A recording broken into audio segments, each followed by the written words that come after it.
Becca, I don't have that capacity, so I don't know how it will go. I'll have to Good see. morning, everybody, and welcome to the Saturday, April 23rd edition of the Omaha World Herald. Jean and I are here to bring you the news, and from the headlines, Creative Creations owner says she's broke. We'll see more about that. And also losing an icon along the interstate. And we'll start with some international news from Kathmandu, Nepal. The third time Dutch climber Eric Arnold tried and failed to reach the summit of Mount Everest. He was nearly killed by a thundering wall of snow, rock, and ice unleashed by the 7.8 magnitude earthquake that struck Nepal last year.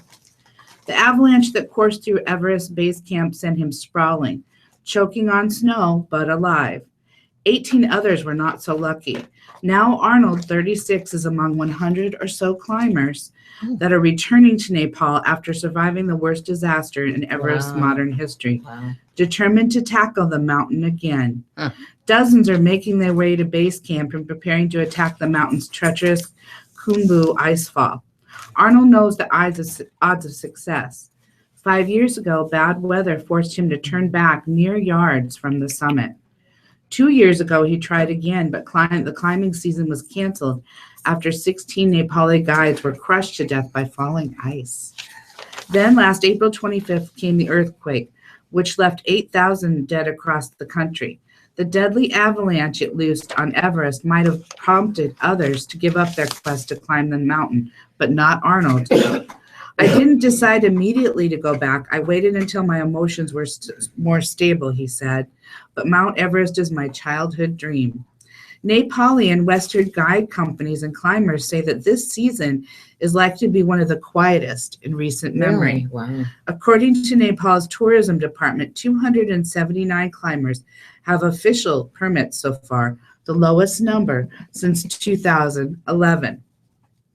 While not unexpected, it's still a blow to the struggling economy in a country where tourism is the biggest industry and Everest's gleaming peak is the magnetic draw.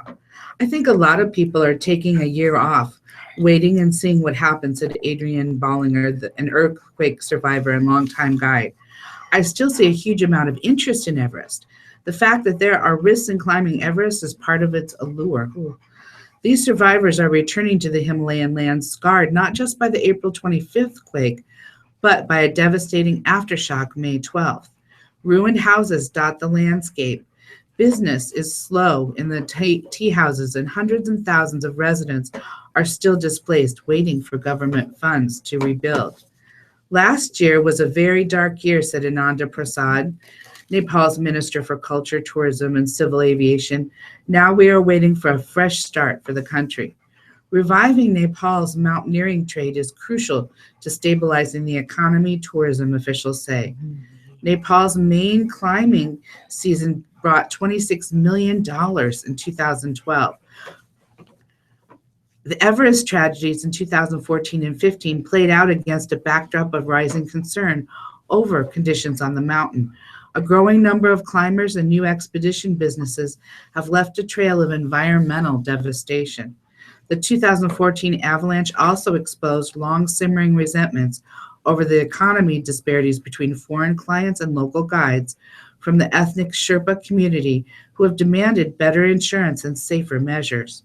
Sherpas make between $12,000 and $5,000 for their work, depending on experience and skill level, while some foreign climbers can shell out to $100,000 for packages including airfare and gear.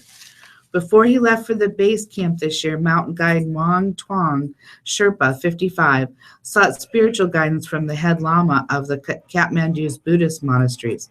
He normally asks for a blessing, but this year was a bit more anxious, he said, adding that the memory of being trapped at the camp on the side of the mountain after the avalanche still haunts him. He and his team were eventually rescued by helicopter. Some 42 teams began making their way up to base camp in recent days. As many as 1,500 climbers, cooks, medical assistants, guides, and other staff gather at the camp each season. The rubble of broken tent posts and ripped backpacks left by the avalanche has long since been cleared, with shiny new tents erected in their place. Climbers say everybody is wondering about conditions at the 29,029-foot summit, untouched now for more than a year. Arnold just hopes there are no more calamities. Oh. And a ruling allows a suit against the CIA's brutal tactics. From Washington, for the first time, a federal judge is letting a civil lawsuit proceed against two CIA contract psychologists. They designed and supervised brutal interrogation tactics that critics call torture. The ruling allowed two former CIA detainees and the family of another who died in agency custody to try to win damages in federal court for the abuse that they suffered. They were kept in secret CIA prisons in the early 2000s. In a ruling from the bench of Federal District Court in Spokane, Washington, Senior Judge Quackenbush said he would deny a motion to dismiss the lawsuit. According to the lawsuit and a Senate Intelligence Committee report, the mistreatment included waterboarding, sleep deprivation, confinement in small boxes, rectal feeding, and beatings. Quackenbush gave the parties 30 days to submit plans to request documents, sworn statements, and evidence. As the lawsuit progresses, it may shed more light on the so-called enhanced interrogation techniques that the CIA used. They used it in an effort to collect intelligence about al-Qaeda operations. This happened after the 9/11 attacks. It's unprecedented, said Dwar Layden, the American Civil Liberties attorney. He argued the plaintiff's case in court Friday. No CIA torture victim has ever taken this step toward accountability. Every previous lawsuit has been shut down before this stage. The Justice Department had blocked previous lawsuits aimed at the CIA's detention and interrogation program. This was on the grounds that any case could reveal secrets and compromise national security. That changed after the Senate Intelligence Committee released a report in December of 2014 that exposed details about the program. It included the role played by Jessen and Mitchell. The two were referred to by pseudonyms in the report. The lawsuit claims that the two former Air Force psychologists designed and implemented the harsh interrogation systems. Quackenbush rejected the defense argument that the case is too politically sensitive to be heard. And from Germany, to some it's the real deal, to others it's a bland brew. But thanks to a 500-year-old rule, everybody can be sure what's in German beer. Chancellor Angela Merkel was among those toasting the anniversary Friday of a law that allowed only water, hops, and malt as ingredients. Yeast was added to the list later,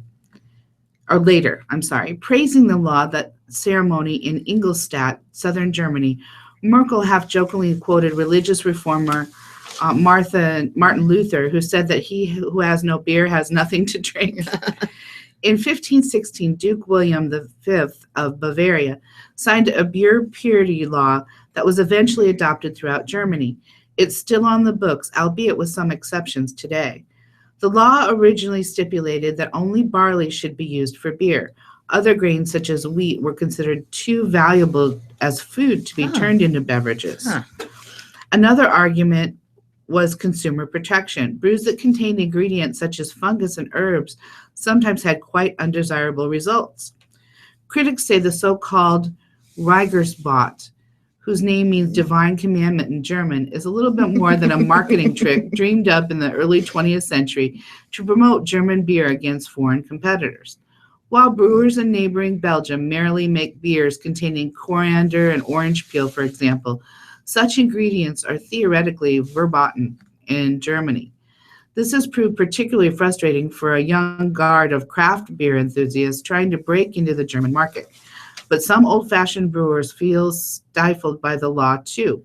Helmut Fritsch, owner of Klosterbayer Nazul Brewery, west of Berlin, started and eventually won what became known as the Brandenburg Beer War, after authorities ruled that his black beer was illegal because it contained sugar. We fought for 10 years, he said. Fresh ideas may be needed if German brewers don't want their income to dry up.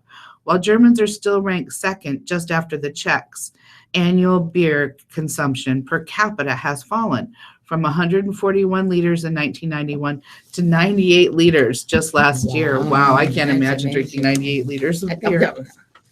And bears face days-long swims. Oh. In September of 2009, after a summer of warm weather and dwindling ice, a young polar bear slipped into the frigid waters and began to swim. She did not stop for food or rest until 9 days later. She finally encountered a slab of sea ice large enough to sustain her. The journey she swam was 250 miles. That female polar bear was one of more than 100 monitored by biologist Andrew Durocher, a researcher at the University of Alberta. He has spent 6 years tracking bears in the waters off of the northern coast of Alaska and Canada. He found that in sea ice, in those areas fractured and melted away, the bears were making longer and longer swims across the open ocean. Ice is changing so quickly that we're finding the bears aren't getting caught in places where there is no ice at all. The results of his study, published recently, show a dramatic increase in the number of polar bears paddling across vast expanses of ocean to find just suitable ice to stand on. In 2004, just a quarter of the bears monitored swam that far, but by 2012, 69% are swimming long distances. The number of bears making such a swim is in direct proportion to the loss of sea ice. These journeys are hard on polar bears. Though they're good swimmers, they are not adapted to long trips. A 30-mile journey to find new ice takes an entire day. The bears cannot eat or rest during that time. With cubs, if they have to undergo a long-distance swim, it is a death sentence. Mothers with cubs will walk for hundreds of miles to keep their cubs out of water. The trend is pretty clear, Durocher said. In the 1980s, it would have been unheard of for any bear to make a long-distance swim. In those days, there was no need. The Beaufort Sea was clogged with ice. Even in the summer, that has changed, especially in the Beaufort Sea above Alaska and the Yukon. It has seen an especially large decline in sea ice. Satellite images taken earlier this month show that the ice is beginning to break up. That is bad news during prime hunting season for polar bears. They rely on sea ice as a platform from which to dive for seals and other prey. We're really changing the rules on bears with climate warming. Oh, I know, it's really sad. that's very They'll sad. die off. Well, speaking of climate, leaders from at least 175 countries signed the Paris Agreement on climate change Friday as the landmark deal took a key step forward, potentially entering into force years ahead of schedule. U.S. Secretary of State John Kerry, holding his young granddaughter, joined dozens of world leaders for a signing ceremony that set a record for the international diplomacy. Never have so many countries signed an agreement on the first available day. States that don't sign Friday have a year to do so. We are in a race against time, said UN Secretary General Ban Ki-moon. The era of consumption without consequences is over. Many now expect the climate agreement to enter into force long before the original deadline of 2020. Some say it could happen this year. After signing, countries must formally approve the Paris Agreement through their domestic procedures. The United Nations says 15 countries, several of them small island states under threat from rising seas, did that Friday by depositing their instruments of ratification. China, the world's top carbon emitter, announced it will finalize domestic procedures to ratify the Paris Agreement before the G20 summit in China in September. Ban immediately welcomed the pledge. Kerry said the United States absolutely intends to join the agreement this year. The world is watching anxiously. Analysts say that if the agreement enters into force before President Barack Obama leaves office in January, it would be more complicated for his successor to withdraw from the deal because it would take 4 years to do so after the agreement rules. China's climate envoy, Zai Chenuli, said his government hopes the United States will join the climate agreement as soon as possible. The United States put the deal into economic terms. The power of this agreement is that what it's going to do to unleash the private sector, Kerry told the gathering. Ban warned that the work ahead will be enormously expensive, far more than $100 billion. Indeed, trillions of dollars is needed to realize the global clean energy economy, he said. The agreement will enter into force once 55 countries representing at least 55% of the global emissions have formally joined it. An analysis by the Washington-based World Resources Institute found that at least 25 countries representing 45% of global emissions joined the agreement Friday or committed to signing it early. French President François Hollande, the first to sign the agreement, said Friday that he would ask Parliament to ratify it by this summer. France's environmental minister is in charge of global climate negotiations. There's no turning back now, Hollande told the gathering.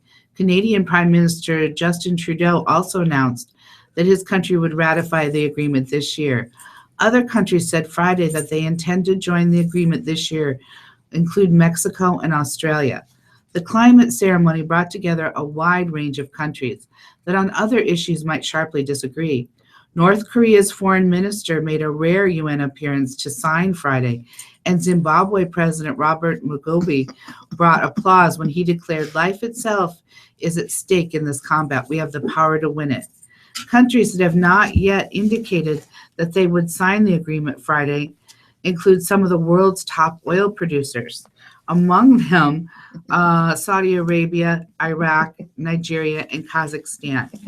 The Paris Agreement, the world's response to higher temperatures, rising seas, and other impacts of climate change, was reached in December as a major breakthrough in UN climate negotiations, which for years were slowed by disputes between rich and poor countries over who should do what. Under the agreement, countries set their own targets for reducing emissions of carbon dioxide and other greenhouse gases. The targets are not legally binding, but countries must update them every 5 years. As the agreement moves forward, there is some good news. The global energy emissions, the biggest source of man-made greenhouse gases, were flat last year, according to the Internal Energy Agency. Friday was chosen for the signing ceremony because it was Earth Day. And Republicans cry foul as the Virginia governor enables 200,000 felons to vote. More than 200,000 felons will be able to cast ballots in the swing state of Virginia in November. Really? Under Governor Terry McAuliffe's rule.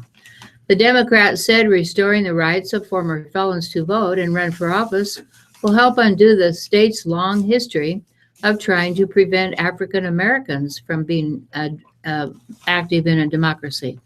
This is the essence of our democracy, and any effort to dilute that is a fundamental principle gone wrong, said the governor.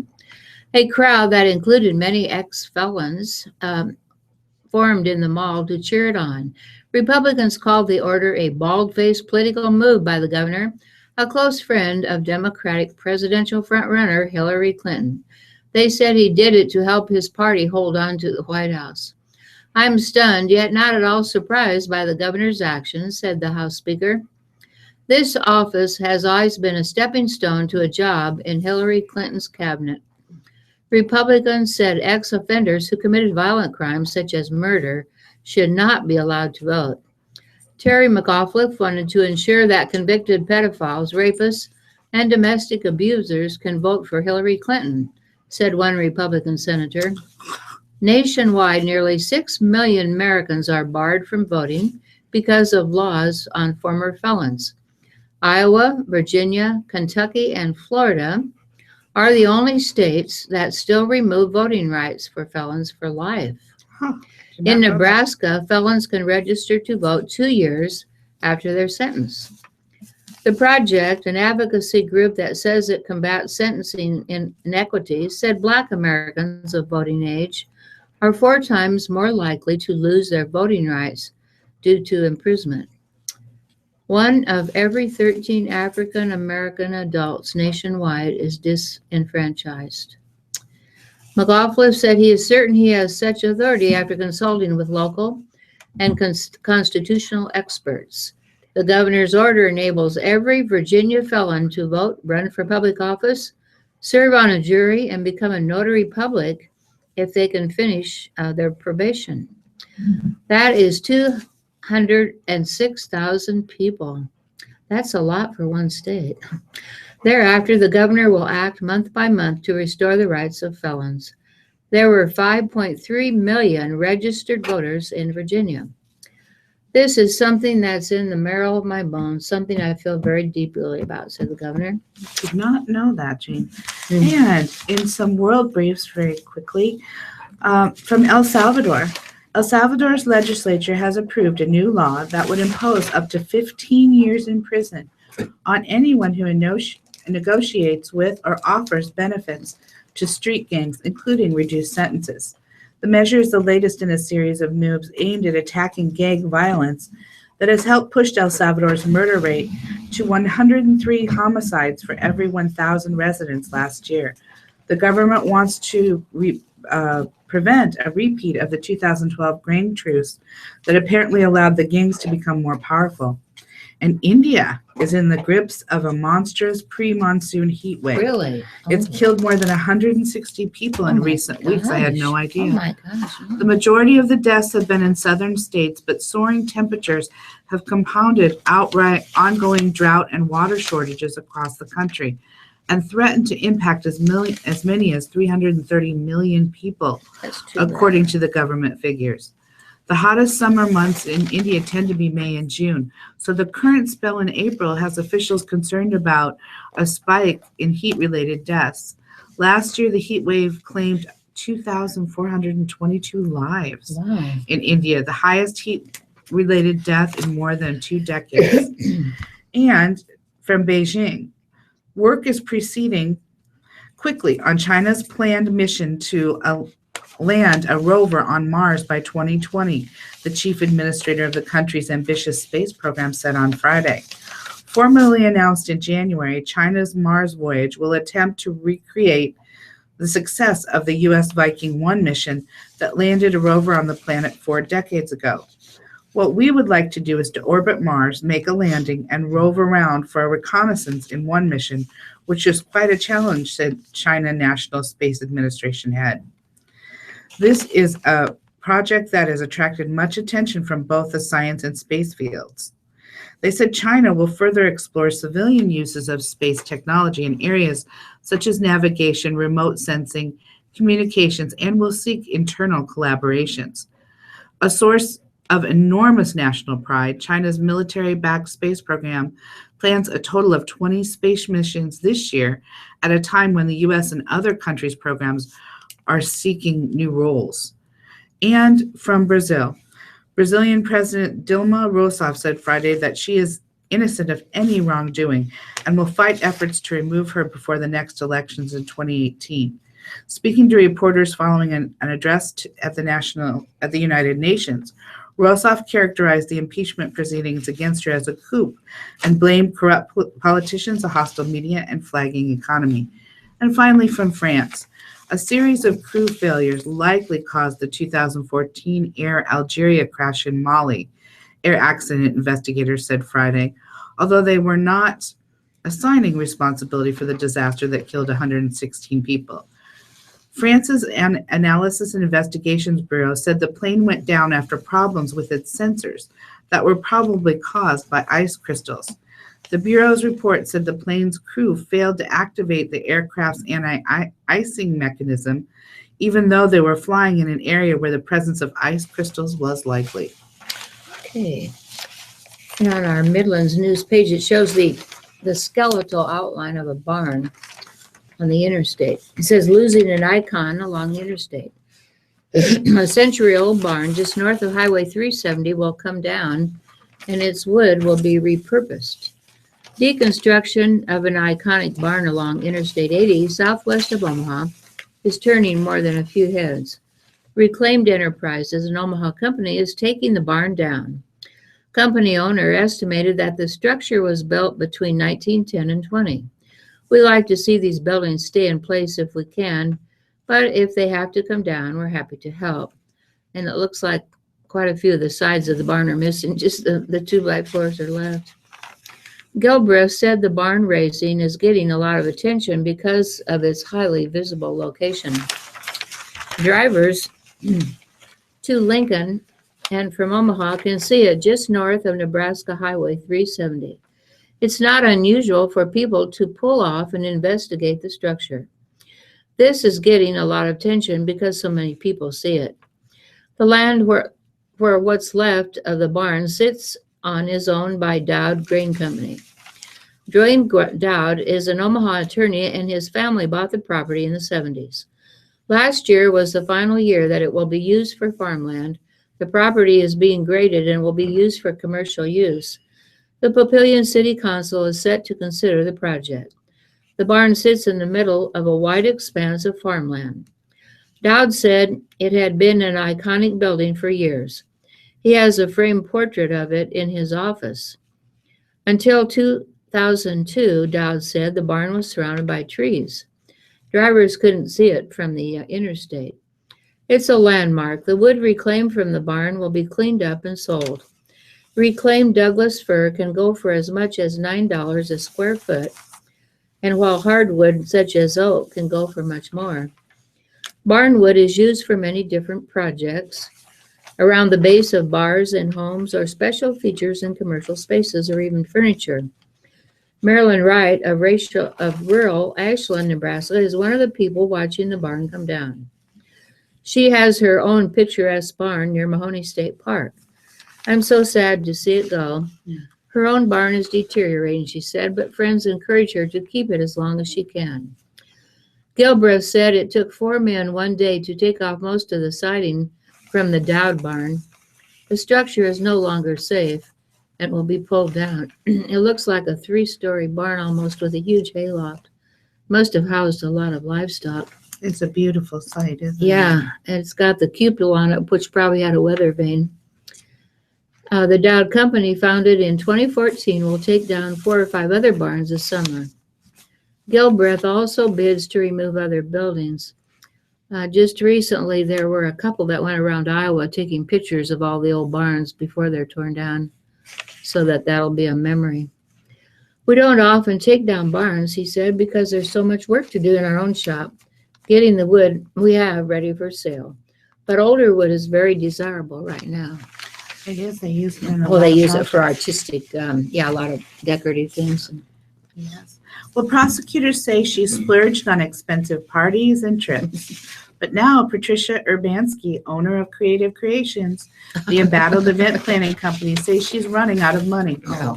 She's asking Douglas County taxpayers to help pay for her defense. Urbanowski filed an affidavit in Douglas County Court claiming she is indigent, essentially broke. The document says she lacks the financial resources to mount a defense against 3 felony counts of theft levied against her in connection with the sale of millions of dollars of worthless travel vouchers. She doesn't have any real assets, stocks, or accounts or other valuables, the filing says. Urbanowski's attorney, Steve Leffler, filed a request this week in Douglas County Court asking that the county pay $3,407 for 5 depositions and witness statements he said are vital to her defense. Leffler told the World Herald that he paid for the depositions out of his own pocket. If Urbanowski had public defender and a public defender incurred those costs, he or she would be reimbursed by the county, Leffler said. Urbanowski is not asking to be represented by a public defender. Despite his client's proclaimed lack of funds, Leffler said he would continue to represent her until the day I die. I'm going to try to get some help with the deposition costs, not for my attorney fees, Leffler said. When asked who is paying Urbanowski's attorney fees, Leffler would only say that she hired him to defend her. I do not discuss my client's financial terms, he said. The request to the court is made only with respect to the costs associated with the depositions, in the interest of fairness and justice, according to the court documents. Taking a deposition costs money. Court reporters, usually paid by the hour, must be present to take down every word. In addition, per page rate typically is charged to have the document transcribed. For example, the 5 depositions in this case ranged in price from $447 to more than $1,000. As an alternative to county reimbursement, Leffler's motion requests the court release a portion of the $10,000 bond paid last summer to release Urbanowski from Douglas County Jail. If it's allowed, the bill for the depositions would be withdrawn from the bond money that's being held by the court. Douglas County Attorney Don Klein, who announced the 3 felony counts last June, said the request is a little unusual for someone who has enough money to hire their own attorney. Wow. Normally, he told the World Herald, if someone has enough money to hire their own lawyer, they would pay for their own costs, experts, investigators, and depositions. Loeffler said he has filed similar motions in state court for other clients. A hearing to decide the issue has been scheduled for 10 a.m. Monday before District Judge Court Leigh Ann Rettelsdorf. The 3 felony charges stem from allegations that Urbanowski swindled 3 employees out of more than $141,000, cajoling them to use their personal credit cards to cover company's expenses. In October, the trial date has been set. Separately, Urbanowski faces 25 federal charges, including 16 of wire fraud and 9 counts of money laundering. She has pleaded not guilty to those charges. No trial date for them has been set. Loeffler said he planned to file the same type of request in federal court. Federal investigators allege that Urbanowski was the mastermind of a Ponzi-like scheme that lasted from about May 2014 through March 2015. During that time, her company, Creative Creations, sold vouchers for travel on Southwest Airlines, purportedly valid for travel anywhere in the U.S. Southwest was not involved in the voucher sales. Purchasers were told that they had to book their flights through Creative Creations' online portal. Some customers were able to successfully book travel through late March 2015, but other would-be travelers discovered their vouchers were worthless and came away empty-handed.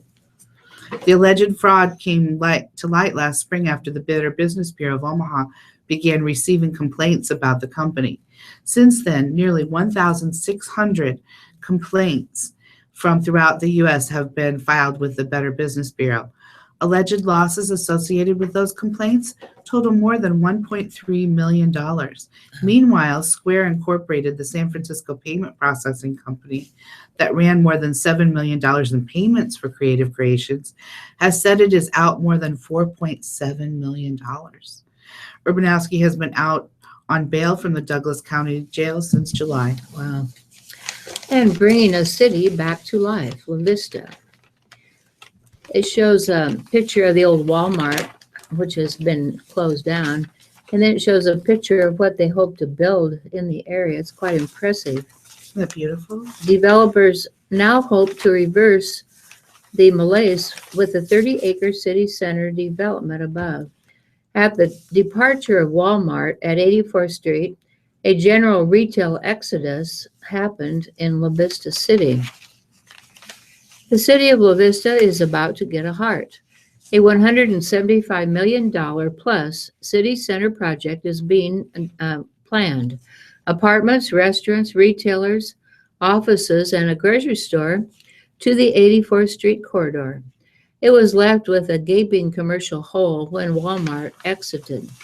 Led by developer City Ventures, the largely private 30-acre initiative is to rise on the once booming Brentwood Crossing property. The 2 pieces are to be linked by a proposed amphitheater and a walking trail leading from the public park into the mixed-use campus. Together, the city center and civic center park would form the downtown core that officials said the Sarpy County city never had. I don't know if I've ever smiled this much in 10 years, said Mayor Doug Kindig. He and other city leaders were enthralled. Now, with a population of about 18,000 people, La Vista was born as a bedroom community without an established downtown. For years, the mayor said, residents have pushed for an urban destination where they could gather and point to this as the heartbeat of their city. The demand spiked after the departure of Walmart, and a neighboring supermarket closed across the street. And the city had a half-cent sales tax for improvement. But progress was stymied. The former owner did not cooperate. Billionaire Stanley Kroc, owner of the St. Louis Rams and Denver Nuggets, lives out of town and was difficult to reach and really wasn't interested in the piece of property. City Ventures was able to break through the logjam, and they have been talking about this plan for 18 months. Both Kindig and City Administrator Brenda Gunn said they have confidence that City Center and the neighboring park will happen. City approvals have yet to come, but city officials said revenue from the 1/2 cent sales tax is earmarked for corridor improvements. The owner, or the administrator, said the city-owned golf course is to close at the end of the season. Demolition of the vacant Walmart and smaller stores should begin this fall. Staying on the site will be Chili's restaurant with other smaller ventures. When complete, the Civic Center Park is to span 32 acres. The first phase includes the enlarged lake, amphitheater, and trails. Tenants have yet to be identified. While in early stages, the developer's plan calls for 350 apartments, 100,000 square feet of lofted office space, and more than 200,000 square feet for retail, dining, and entertainment. Oh, that'll be nice. Yeah, it was depressing along there after they closed. I think it's going to be beautiful. Oh, I know it. And from Chadron, Nebraska, a female mountain lion has been detected in southeast Nebraska for the first time. Nebraska Game and Parks Commission wildlife biologists have known about a big cat roaming the Missouri River bluffs in Nemaha and Richardson counties for more than a year. Trail cameras set out by the commission and landowners have captured images of a cougar. Genetic testing of blood, apparently from the cougar's paw, found in a snowy track, is evidence a female was in the far eastern tip of the state in January, Sam Wilson, the commission's Lincoln-based program manager, said Friday. The finding is significant because it means there's a potential for a breeding pair of mountain lions roughly 550 roaming miles from the heart of the state's cougar country in northwest Nebraska's Pine Ridge. Footloose mountain lions typically are young males in search of mates and new territory. It's noteworthy, Wilson told Game and Parks commissioners meeting at Chadron State Park. Wilson also said the Pine Ridge population of cats appears to be resilient, despite a spike in deaths from accidents,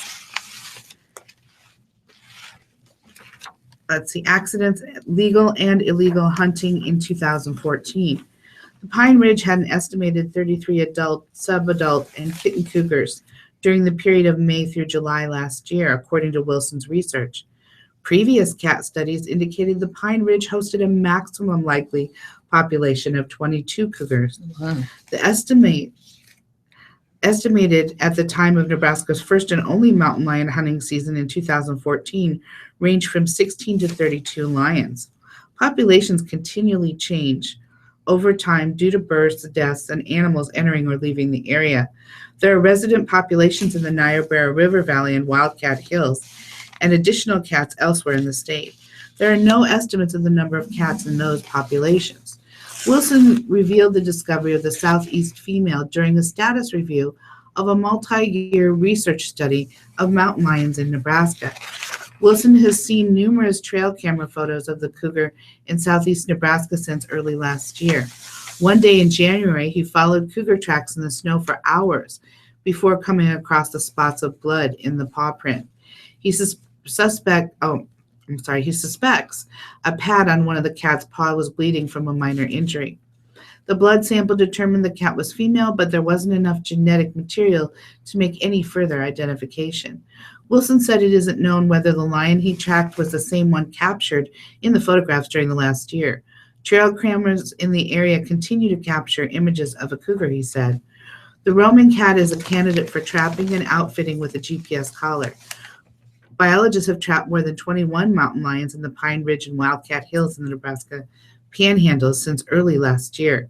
10 are now collared and tracked for research. Researchers have begun capturing cougars periodically since February 2015. The cats are sedated briefly before the drug is reversed and the animal darts away. Biologists secure a GPS collar, take hair samples for DNA analysis, and determine gender and estimate age and condition of health. Captured kittens are outfitted with ear tags. Tracking data helps biologists create new population estimates and understand the cat's movements and habitat preferences. Wilson said research results are not yet sufficient to make major policy decisions, which include the possibility of future cougar hunting seasons.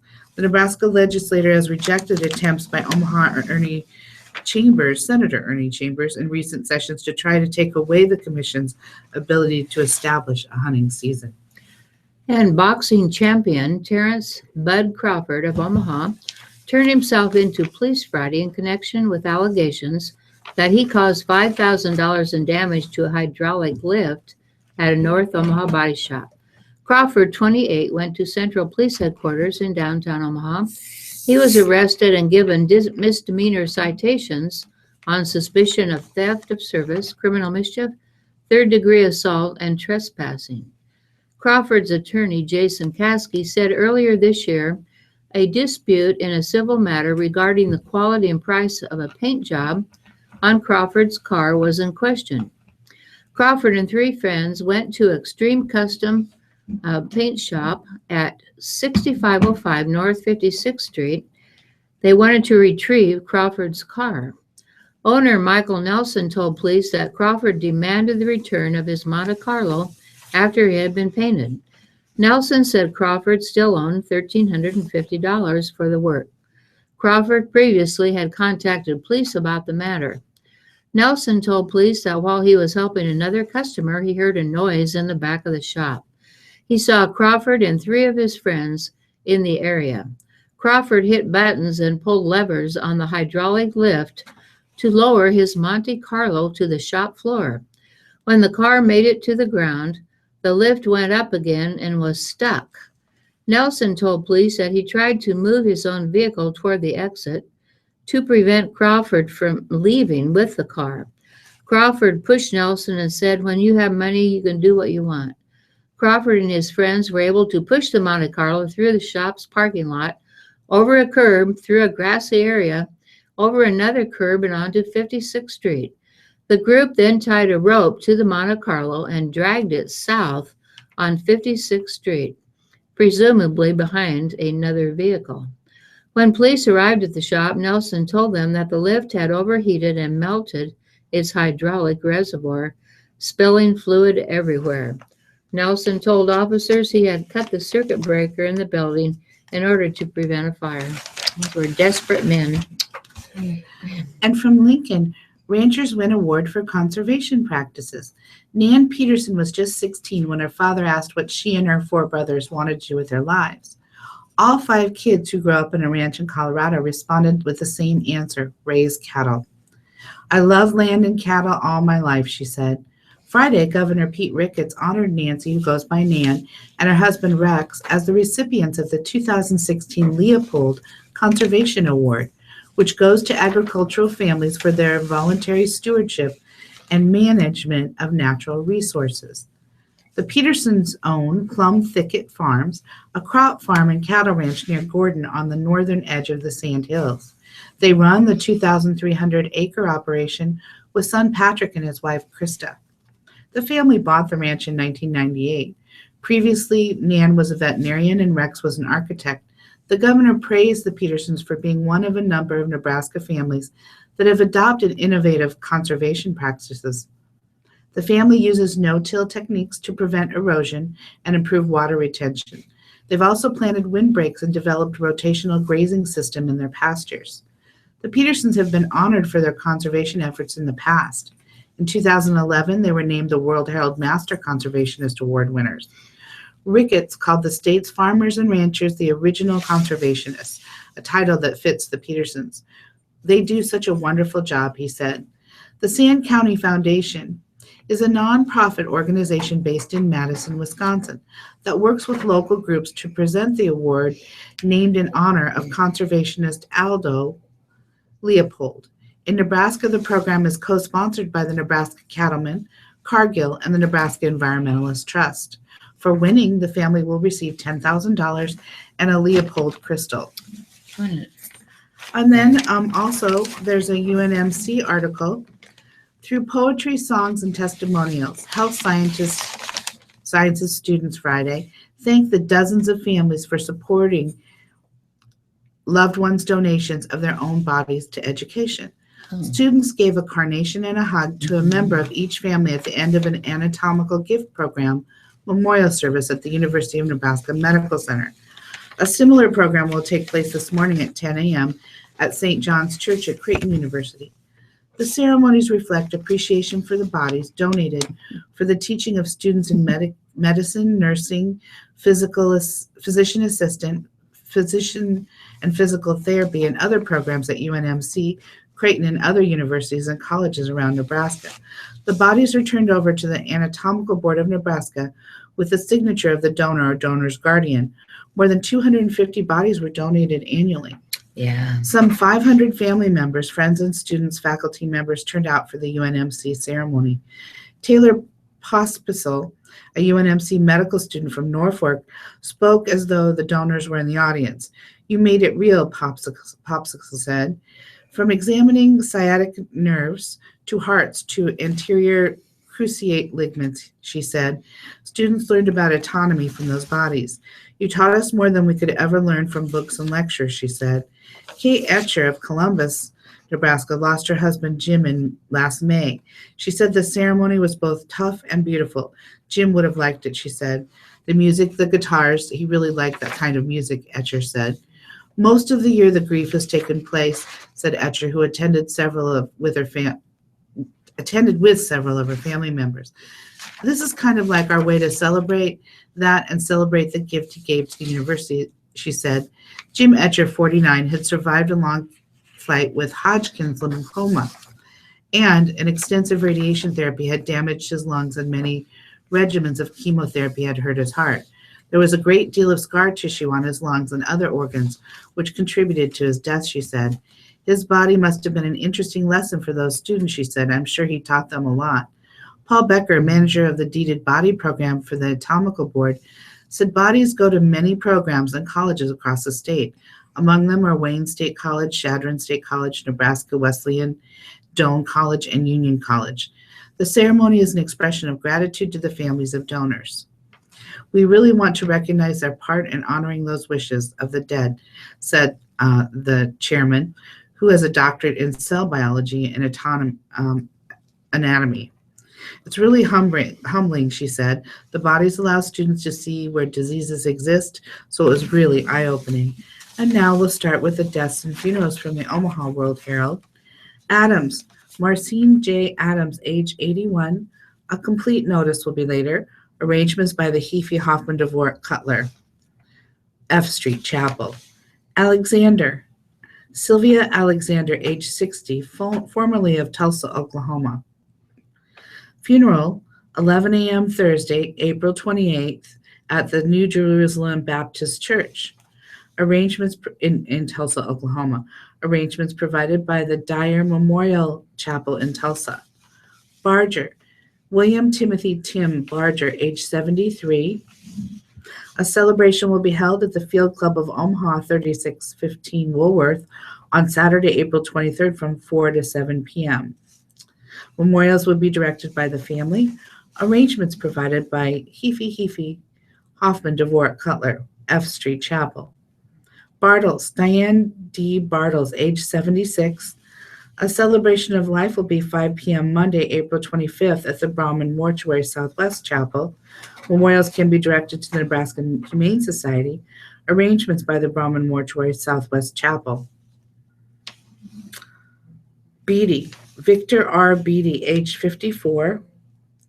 Services Saturday, April 23rd at 2 p.m. at the mortuary with Offutt Air Force Base Honor Guard. For memorials, the family prefers that donations be sent to the funeral home or to the GoFundMe.com page titled Victor Beatty Memorial Fund. Arrangements by Heaphy Hoffman Dvorak Cutler. Bergstrom, Frank W. Bergstrom, age 85. Mass of Christian burial at 10:30 a.m. Monday at the Holy Cross Catholic Church. Memorials to the Alzheimer's Association. Arrangements by Heaphy Hoffman Dvorak Cutler, F Street Chapel. Bush, Marita L. Bush, age 69. Memorial service Sunday, April 24th at the Seventh-day Adventist Church at 3725 Ames Avenue. Arrangements by the Rotor Mortuary, Ames Chapel. Clark, Teresa Mae Peerage Clark, age 77. Mass of Christian burial Tuesday, 10 a.m. at St. Bernard Catholic Church. Memorial suggested to St. Bernard Parish or St. Vincent de Paul Society. Arrangements by the John A. Gentleman Mortuary, 72nd Street Chapel. Dannenberg, Phyllis F. Dannenberg, age 80. A gathering of family and friends will be Sunday from 3 to 5 p.m. at the mortuary. Memorials to the Alzheimer's Association. Arrangements by the Brahman Mortuary, 72nd Street Chapel. Memorial Mass April 25th at St. Bernard Catholic Church. Hinsley, Susie Q. Hinsley, age 50. No services are held, none pending. Arrangements provided by the Good Shepherd Funeral Home. Hoxie, Junior Lee Hoxie, age 89. Funeral 11 a.m. Monday at the Carrasco Larkins Daskowitz Chapel on F Street. Memorials are suggested to the Wounded Warrior Project. Arrangements by the Heafy Hoffman Dvorak Cutler F Street Chapel. Kuhn, Leroy Joseph Kuhn, age 73.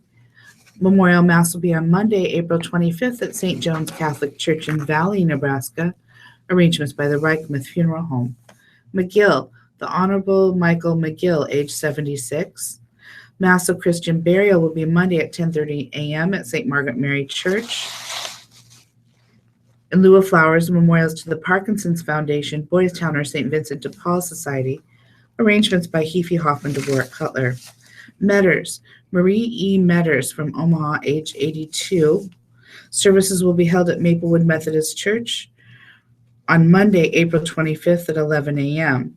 In lieu of flowers, please send donations in her name to the Omaha, Nebraska Humane Society. Miller, Edward G. Miller, Sr., aged 80. Funeral service at 10:30 a.m. Bethany Funeral Home. Memorials will be directed by the family. Arrangements by the Bethany Funeral Home. Patterson, Robert L. Patterson, Bob, age 79. Funeral service Tuesday at 11 a.m. with family visitation, 10 to 11 a.m. at Gretna United Methodist Church. In lieu of flowers, memorials to the Robert Patterson family to be directed to 4-H. Arrangements by the Rotor Mortuary, Gretna Chapel. Peterson, Deborah Debbie Peterson, aged 56. Funeral service Monday, Saturday. No, I'm so sorry. Funeral service noon, Saturday, April 23rd at the Bellevue Memorial Chapel. Memorials will be directed by the family.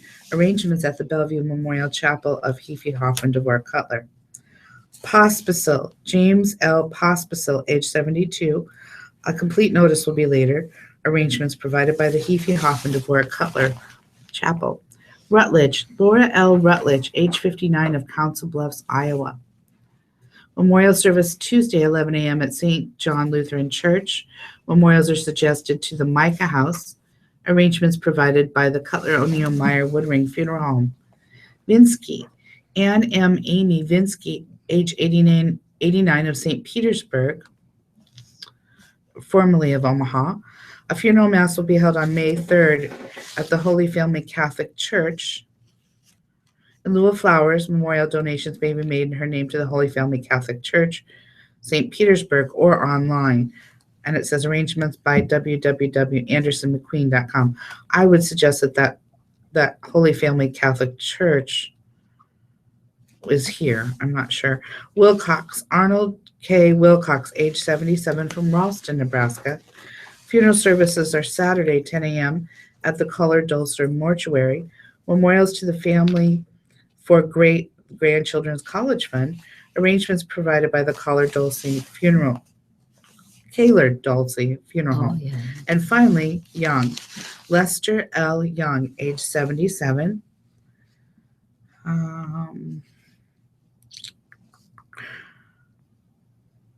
It says services Tuesday, 10:30 a.m. at the mortuary, which is the Heafy Dvorak Cutler. Memorials would be directed by the family, and of course, services provided by the Heafy Hoffman Dvorak Cutler. Andre from the Lincoln Star. Darlene Andre, 87. Services May 7th, 2016 at Palm Eastern Mortuary in Las Vegas.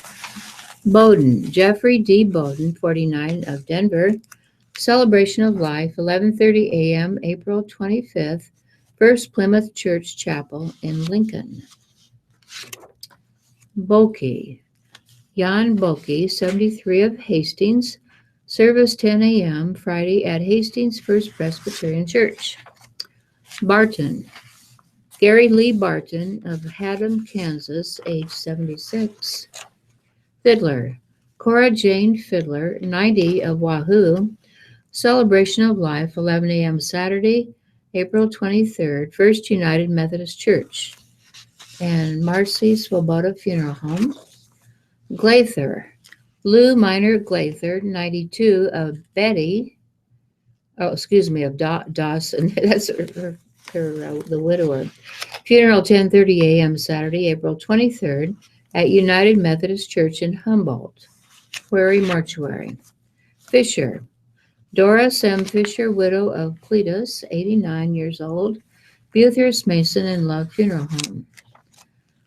Guajardo, Isabel Guajardo, 80, of Lincoln. A gathering of friends, 2 p.m. Sunday, April 24th, at Buthurst Mason and Love Funeral Home.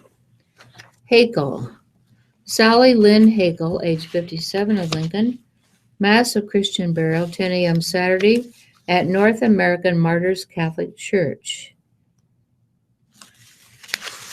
And let's see, trumpetmemorials.com. You can send your greetings. Helms, Peter Orville Helms, of Plattsmouth, aged 89. Hasbrock Boers, Kimberly A. Hasbrock Boers, of Fairbury, age 42.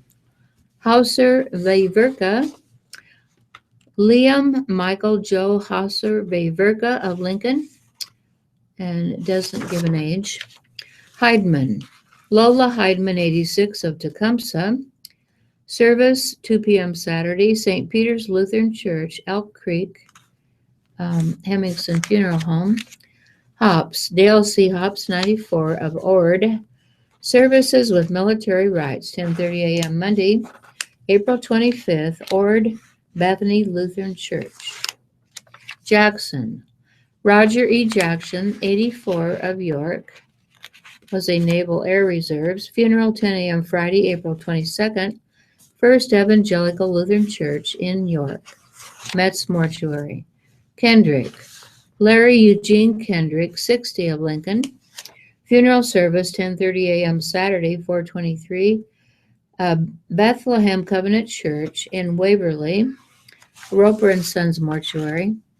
Keller, Molly A. Keller, aged 98, of Lincoln.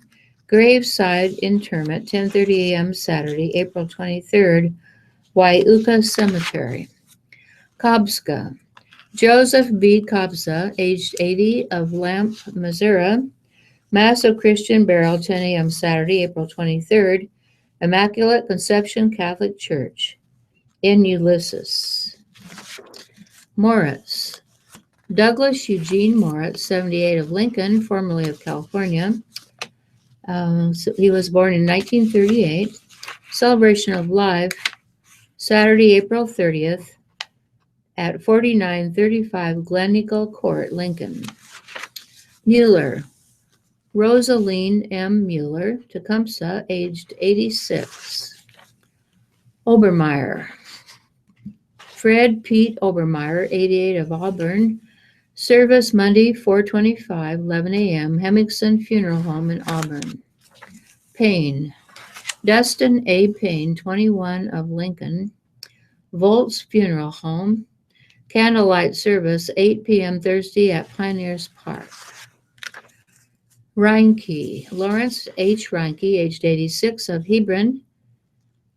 It doesn't give his age. There will be a service at 11 a.m. Saturday, April 23rd at Grace Lutheran Church in Hebron. Rorabaugh, Eugene Rorabaugh, Sr., aged 89, of Cedar Falls, Iowa, formerly of Lincoln. Service 11:30 a.m. Saturday, April 23rd at Lincoln Memorial Funeral Home.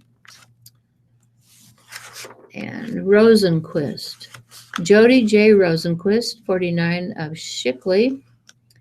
Service 2 p.m. Monday, United Methodist Church in Shickley. Stadler, Mildred Joanne Stadler, aged 89. And service 3 p.m. Saturday, 424 at Metcalf Funeral Home. Towel, Philip Everett Towel, 80 of Bradshaw. Funeral 10 a.m. Saturday, April 23rd, First United Methodist Church, Metz Mortuary. Wagoner, Joyce E. Wagoner of Crete, age 78. And the last one, Bright, Lois Elaine Bright, 92 of North Platte. Service Graveside, 11:30 a.m., April 25th, Lincoln Memorial Park Cemetery in North Platte. Thank you, Jean. Listeners' memorials to the Radio Talking Book Network are tax deductible and will go a long way in keeping Radio Talking Book on the air. Please keep Radio Talking Book in mind when memorials are listed as donor's choice or your favorite charity. Donations should be sent to Radio Talking Book Network, 7101 Newport Avenue, Suite 205, Omaha, Nebraska 68152. And we thank you for being a Radio Talking Book Network listener and supporter. And now it's time for our break, and Jean and I will be back with opinion, living, business, and sports. So what do you got planned for this weekend? Relaxing, I hope. No. So you went to see, this is beautiful, by the way. I love this. She looks so good. So you went to see the Jungle Book, and I'm so glad. Isn't that funny how sometimes it's on and sometimes it's like in the morning it's not on? It's a little scary for real tiny children, but it's fine for 5, 6, 7, 8 on up. Oh, you think? Good. It's Oh, not too real- violent. Oh, no, for real little kids, it'd be too scary. With the panther and the bear and all. I wonder who does the pan. I know that the tiger that wants him to die is Idris Elba, who he played in a show that I watched a series of. It's still on. It's called Luther. It's a London series from the BBC. He's very good, but he's a kind of a weird guy. But Bill Murray does the voice of the bear. And the little boy looks real. I don't know how they can make him look so real. You swear it was a real little boy actor. That's cool. Well, Maybe they actually take a little boy and mock it up you're being good over here. somehow to make it look, real. They can do anything now. Yes, they can. And the snake is that's my favorite part in the first movie when that's what is her name? I I love her. remember the snake. I'm Scarlet- sure it was there, but I can't remember it. It's the one that wraps him up in it. Yeah, I can't remember. Come to me, it sings to him. It might have not. They don't have much singing in it. Oh, They okay. quote from the book a little bit. A little bit more. Yeah, But it's really good. I think so. Well, that's what she's gonna The get for her scenery is birthday. beautiful. I mean, they really do. Well, I'm gonna take her next Saturday to go see that, and then we're gonna go, Jack. Then we're gonna go to Tanner's out on 120th, and I think it's not quite 120th. Oh, Jack, you have another lump. Yeah, you know where Big Fred's is? It's across the street. It's a bar there. I went there for a work function, Wow. and I brought a hamburger home to G, and she swears it was the best hamburger. Yes, so that'll be a nice So birthday. she wants. I just don't have much money this No, year you to do can't. too much. How old is she gonna be, honey? Let's see. I am 55, so she's gonna be 54. Wow. I don't feel You 55. guys are getting old. You're right in the I know, age it's- range of my children. They range from about 52 to 58. You have beautiful children. They Your are nice family. kids. Yes. They Did really you are eat all your nice children. breakfast? Did you eat it They all? are. Did Not, you well, love he Jean still too has much? some left. Oh. Probably about ready to get going on your life. Yeah. Okay. The only thing I'm worried about here is getting enough funding, That's, Thank Yeah, you. here we And go. we are back with opinion. So let's go ahead and start with that. From Gordon, Nebraska again. Want a license, become a U.S. citizen. I think it's admirable that Brenda Esquada is doing so well in school. From the teaching here, maybe only a dream for her. However, her problem about not being able to get a teaching certificate once she graduates from college could be solved very easily, and it doesn't take an act of legislation. She could apply for citizenship. Yeah. If this girl truly means Nebraska is my home, why hasn't she already applied for citizenship? If the reason is because she isn't 18, then she should apply for citizenship when she is 18. By the time she gets out of college, she could be a citizen, and the problem about getting a teaching certificate would be solved. However, that means that she and her family would have to take responsibility for their actions to make that happen. I realize that Brenda had no choice but to come into the country illegally because of her parents. But in my opinion, illegal is illegal, no matter what the circumstances, and our laws shouldn't be changed to make it easier for people who are here illegally. Signed, Brenda Belial of Gordon, Nebraska. And once again, Nebraska lawmakers show wisdom and compassion by overriding Governor Pete Rickard's veto of Legislative Bill 947. It allows dreamers to obtain professional and commercial licenses. A win for DACA youth, a loss for Ricketts from the April 21st World Herald. Is the governor paying to a conservative core of supporters when he says he has no doubt that his veto is in line with the views held by most Nebraskans? I sincerely hope that is not true. These immigrants are illegal, but that is a technicality. They were brought here as children. They didn't decide to sneak over the border. They have been raised here, educated here. This is their country. They speak fluent English, and many are bilingual, which most of us are not. I suspect Ricketts and presidential candidate Donald Trump are aiming to cash in on the growing fear of ethnic diversity that seems to resonate with older conservative voters. James Colder of Omaha. And power with little oversight. Here's the big takeaway from the World Herald April 12th article about a possible Omaha Public Power District rate increase. Public power is worse than a monopoly. It is an oligarchy. Nebraskans have no legislative oversight to protect them from the rate increases, and public power argues that it should always be. Ironically, local power boards and management use phrases that sound like boards of private capital companies, such as profitability, but they justify their tax-exempt existence by comparing their electricity rates to the average of surrounding states. The problem with that is Iowa's utilities are tax-paying companies with rates 20% cheaper than Nebraska's. You can bet there are several more rate increases coming from OPPD, Nebraska Power District, Lincoln Electric System, Municipal Energy Agency of Nebraska, rural electric associations, and municipalities across the state. The only question Nebraskans should ask their local board member is, how do our rates compare with the competition? Signed, Gary Axemet in Lincoln.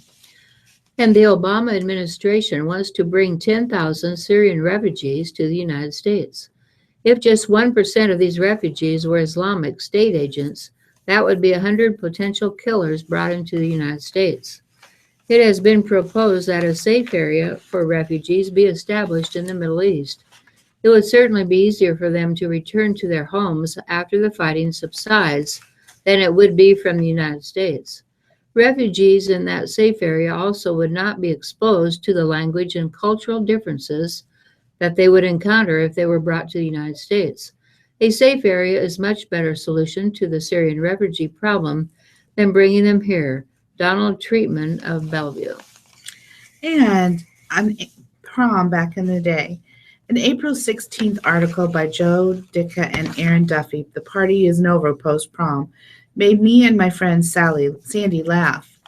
We are Omaha Mercy seniors in 1972, long before terms like BFF and OMG or Facebook, Twitter, or Tinder were invented. Our music groups were Three Dog Night, the Jackson 5, Simon and Garfunkel, and the Beatles. Many of the dates of our classmates showed up in pastel polyester suits to match the dresses of their girlfriends. If you were really cool, your boyfriend might have picked you up in his GTO with lock pins on the hood. Our prom dates were from either Boys Town and didn't have the newest car. In fact, we had to pick them up. I'm sure their suits were borrowed. Our parents all had issued curfews. Midnight was the latest among our friends. There weren't any post-prom parties. We had to attend a pre-prom party. We had to go to school in the afternoon for prom pictures and have punch and cookies with the nuns. We couldn't get our tickets for prom unless we went to the pre-prom party. The nuns wanted to meet our boyfriends and give them the pre-prom speech. There will be no hanky-panky tonight, boys. No. It was their 1972 version of providing a safe atmosphere. Wow, how the times have changed. Signed, Linda M. Conley from Lincoln. Isn't that so? That is. Yeah. And the band plays on for an NU fan and a former publisher. This is from Michael Kelly. It's not every memorial service that ends with members of the Cornhusker Marching Band parading in and playing fight songs. Their entrance surprised and delighted folks Sunday at a service for Harold W. Anderson. He was the former publisher of the World Herald. He passed away December 17th at 92. Omaha business and civic leaders Walter Scott and Mike Yanni arranged for the 16 student musicians to march through the main room at the Omaha Country Club. There, 250 people celebrated Anderson's life and clapped in rhythm to the Husker songs. Andy was not only a huge fan of Husker football and other sports, but also was one of the greatest boosters of the university. He and his wife attended there. He and Marion helped raise hundreds of millions of dollars as co-chairs of a major fund drive. He was a great promoter of Omaha. He loved Omaha and the state, and it came from his heart. Besides Scott and Yanni, speakers were retired Lincoln attorney Charles Wright and Tom Oskergaard, publisher and president of the Crete Carrier Corporation. Anderson rose from paperboy to reporter to publisher. He loved golf, hunting, and fishing, as well as Shakespeare and many other things. Marian Anderson told the audience, though, that her husband was first and foremost a newspaper man. As MC, I noted that for prominent people, newspapers often write obituaries far in advance of their death, and that I had written the bulk of Andy's 9 or 10 years ago. It was necessarily a long one, and on his final day on December 1st, I was in contact with his family from early afternoon on. Andy had been taken off life support around 5 p.m. By 9:30, I teased son David Anderson that I hoped his father would be respectful of newspaper deadlines. At 11:20 p.m., David phoned in. He made the deadline. I'm from Heloise. Dear Heloise, I'm writing to tell you about my grandson. He got married last June, and I gave him a box of baking soda, your baking soda pamphlet, and 2 bottles of vinegar, white and apple cider, plus his wedding gift. He loved this more than money. They both use them all the time. Thank you for that. And Heloise writes, Doris, wow, I'm thrilled to hear they liked your gift and use baking soda and vinegar around the house. This will be a gift they'll use the rest of their lives. That's right. Dear Heloise, here's some hints about manicuring. The cotton in pill bottles makes a great remover pads for polish. Paint your nails even when they're too long. If you get chips in the end, you can shorten them. That's what is left is a perfect manicure. Go to the bathroom before you begin your manicure. You wish you had heated this one. Signed, reader in Dallas. P.S. It's been a long time since I've eaten enchiladas sitting at a table right next to the San Antonio River. I think about those days. Love manicure hints. Yes, sitting by the river enjoying a meal is truly unique, Heloise writes. I know my mom always said for babies that you should put baby powder underneath their nails. Oh, that's so that you can see them while you didn't while you're accidentally clipping. cut them. Oh, that's a very good idea. Dear Heloise, I have 2 places in my studio apartment that are devoted to food, my table and my kitchen counter. Unfortunately, I drip drop a little remnants on the tile floor. Cleaning those spots can be very tough. I found the answer. I cut a rubber yoga mat into 2 places. I put one under the counter and under my table. All I do is take the mats outside and hose them off. Signed, a bachelor in Hawaii. And Heloise writes, Aloha, bachelor in Hawaii. Pretty inventive and simple, yes. Preventive is much better than curative. If you want to get a little upscale, look for those rubber doormats or bath mats to add a little color to your decor. Still hosable, too. Mahalo for writing, Heloise writes. And from Dear Amy, an adult adoptee is given his birth file. Now what? Dear Amy, I am 43 years old and was adopted at birth. I had the usual curiosities about my biological parents growing up. But I have wonderful parents and siblings and never went looking for my biological parents. I was given my adoption file by an acquaintance who worked in a law office and handled the adoption. I wouldn't have opened it, but when she gave it to me, she felt the need to tell me everything it contained and also what she had found out about my biological mother and knew where she lived. I ended up looking at the file and finding her on Facebook. I found out that she has a daughter. My problem is that although I never intended on finding her, I now know some information and am very curious about finding more answers. I am really interested in knowing about my biological father. He is not mentioned in the adoption file, and this before it is too late to get the information. Would it be wrong to send her a message asking who he is? I really don't want a relationship with her or him. I have an amazing family, and as far as I know, she has never looked me up. I don't want to cause undue pain to her, but I feel I have a right to know about my parentage. Curious about my DNA. Dear Curious, I am floored by the choice of your acquaintance, violating state statutes, her law firm's policies, and your own privacy, in order to hand you this file and then verbally tell you what is in it. Add to that her additional choice to locate your mother. Are you okay with this? If not, I hope you will never that you will express it to her and never divulge anything personal to her in the future. It is relatively easy to gain information about your parentage and DNA without pursuing a relationship with your biological mother. Companies like 23andme.com and Ancestry.com will provide a shockingly precise account of your ancestry, genetic makeup, and this for a relatively modest fee. This might be the best way for you to get this information you crave. And from the pulpit from Reverend Scott Jones, First Central Congregational Church. Paul is struck to the ground by a bright light and a voice saying, Saul, Saul, why do you persecute me? And it seems that he had never before considered the possibility that those whom he persecuted might also be beloved children of God. The entire experience forever alters how Paul practices his faith. Violence is rejected for peacemaking. Inflicting suffering on others is replaced by accepting suffering on behalf of others. Purity is overwhelmed by grace, and exclusion is set aside for a broad and inclusive vision of the family of God. Paul will spend the rest of his life on a zealous mission to build the Church of Jesus Christ as a broad and inclusive family. The story is not a conversion as much as it is a rejection of fundamentalism and exclusive binaries. God wants to change us, and my guess is that even those of us who are kind and fair, those who consider ourselves liberal and enlightened, still have some people we find it difficult to see as beloved children of God. Jesus teaches us to love our enemies. Those words remain among the most challenging that he offers. It is difficult enough to continue loving our siblings and our parents and our spouses, but enemies?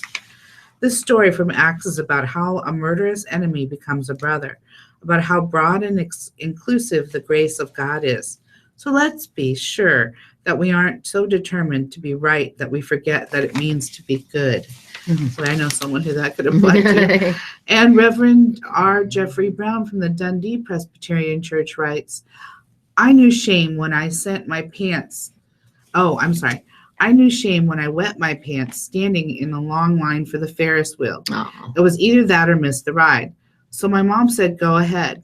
That memory still stings from when I was 7 years old. Oh. I knew shame in Oakmont when I got beat up while friends, including a hoped-for girlfriend, Colleen, watched as Jerry cleaned the cobblestones with me.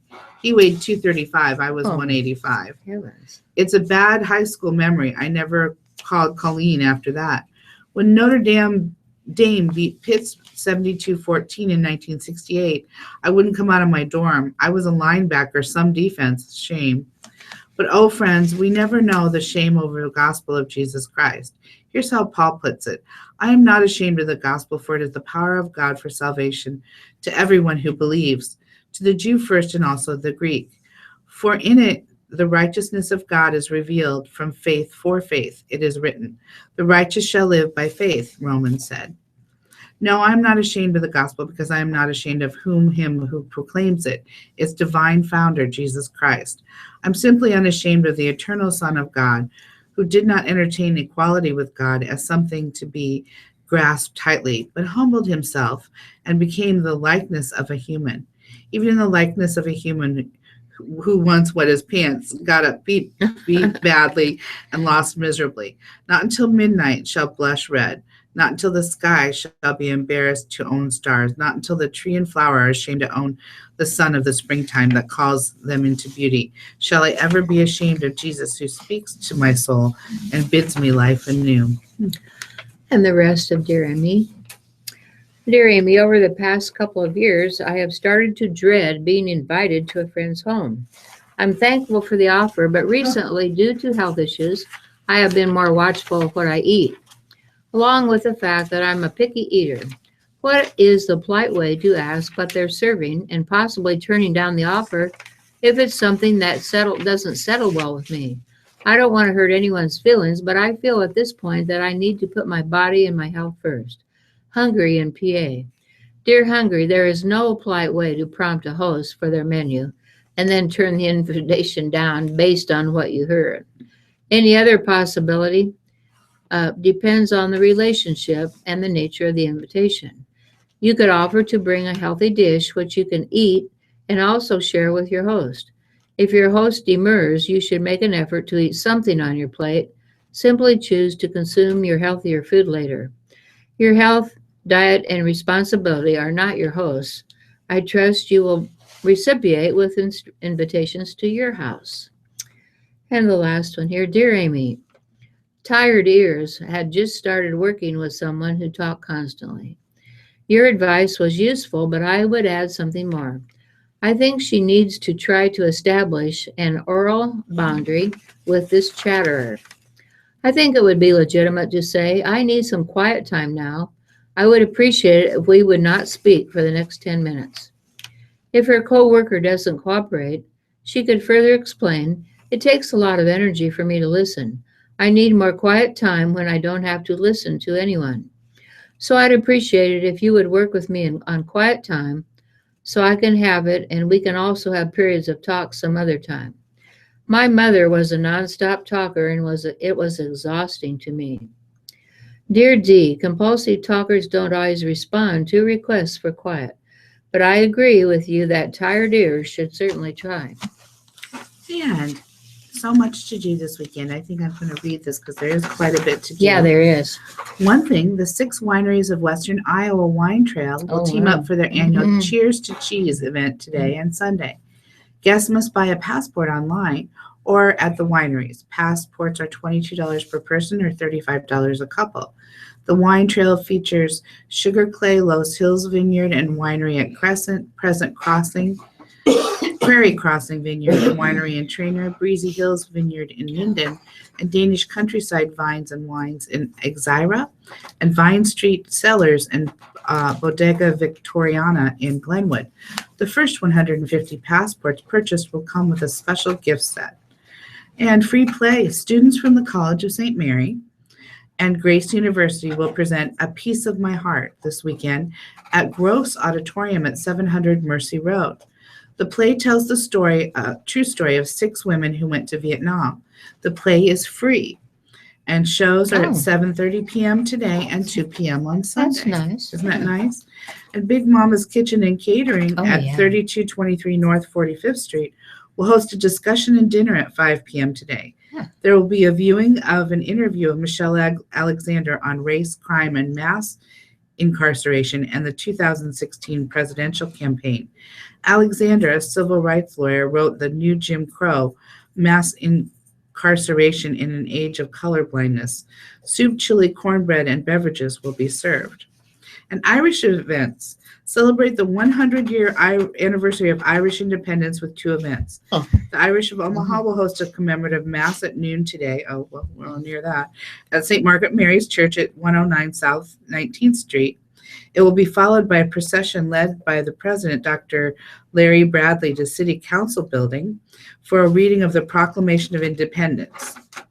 End the day with a celebration at Castle Barrett 4330 Leavenworth Street with Dicey Riley. At 11:30 a.m. on Sunday, a proclamation memorial program will be held at Jocelyn Art Museum. The free event will feature a performance of Rising, a one-act. And Spaghetti, Omaha South High Alumni Association will hold its 21st annual Spaghetti Dinner fundraiser at Gateway Elementary School at 42nd V Street from 4 to 7:30 p.m. today. $10 for adults, $5 for children 10 and younger. There will be activities, a meat wheel, and raffles. And you have to see a meat wheel. They have those in South Omaha. I've never It's just a seen one. wheel, and you win like prizes of Okay. meat. Yeah. Oh, I'll be there. Barbecue and bingo. The Omaha Morning Rotary Club will host a Blue Jeans barbecue and bingo today at the Omaha German American Society at 3717 South 120th Street. The event will begin with cocktails at 5:30 p.m., followed by dinner at 6:30 p.m. The club uses the funds to help the Hope Center for Kids, which the club supports with activities throughout the year. And let's see, downtown Florence today celebrates Lovers Day at 6 p.m. at the Florence City Hall, 29th and State Streets. Music from Bo Dell and the Relics and Mike Brock begins at 7 p.m. Proceeds benefit the Florence Historical Society, and that's a $3 charge. And per person, $5 for couples. And puppy fun. Play with some pups from noon to 2:30 Sunday at the Spring Terrier Games at Chaco Hills Group Shelter at 105th and Giles Road. There will be dog games, vendors, food raffles, and a swimming pool for dogs. Bring dogs for free nail trimming and eye exam. Nice. All breeds are welcome. And that's what's going That's on. really A good. lot of nice free things Yes. this weekend. And from the Michael Kelly column, this is Omaha. Volunteers will spend all day today preparing Czech and Polish kolaches and dumplings, Ooh, and it's coordinated by a guy named Gomez. where is this at? Well, let's see. I want to go. The event is from 11 a.m. to 4 p.m. Sunday at St. Philip Neri Catholic Church on 30th Oh. Street. Mike Gomez, a letter carrier and member of the Knights of Columbus at Mary R. Queen Parish in southwest Omaha, says he is Polish on his mother's side, Sabanski. He will help about 35 people get food ready for the annual pork dinner benefited by the Sisters of Notre Dame Retirement Fund.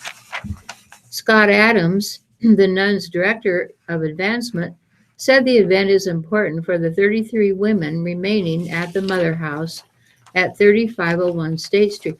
I went to those every year with Dick because he was I Czechoslovakian, love them. and a few others around the country. All are over 60, and the average age is 77. The religious order, which long ago arrived in South Omaha from Czechoslovakia to help the Czech immigrant community, once operated Notre Dame Academy, a high school for girls. It merged with all boys Rummel High School in the 70s to form Roncalli High. The nuns have been active in other causes over the years. Adams said they have helped with the formation of a shelter for abused women and today operate a home for 107 low-income adults. The Notre Dame sisters are not part of the Archdiocesan retirement system. Sister Stephanie Macha, a nun for 51 years and still a caseworker for the homeless at Sienna Francis House, said Sunday's events will include live music for polkas and waltzes. She will play the xylophone. 3 others will play the accordion, and 1 will play the drums. The group's name, None Like Us. I've been to about 5 of those dinners. They're wonderful. Oh, isn't that fun? Yeah. And in Today in History, the quote is from Hamlet. For in that sleep of death that dreams may come, when we have shuffled off this mortal coil, must give us pause. And Today in History, April 23rd, 1616, English poet and dramatist, William Shakespeare died in Stratford upon Avon on what was traditionally regarded as the 52nd anniversary of his death in 1564. Sorry. Let's see. In 1789, President-elect George Washington and his wife Martha moved into the first executive mansion, the Franklin House in New York. In 1791, the 15th President of the United States, James Buchanan, was born in Franklin County, Pennsylvania. In 1910, on this day, former President Theodore Roosevelt delivered his Man in the Arena speech at the Sorbonne in Paris. In 1935, Poland adopted a constitution that gave more powers to the president. In 1940, about 200 people died in a rhythm club fire in Natchez, Mississippi. I'm sorry, my pronunciation is bad, horrible today. In 1954, Hank Aaron of the Milwaukee Braves hit the first of his first 755 major league home runs in a game against the St. Louis Cardinals. In 1969, on this day, Sirhan was sentenced to death for assassinating New York Senator Robert F. Kennedy. In 1976, the Ramones, the debut album of the punk rock group, was released by Sire Records.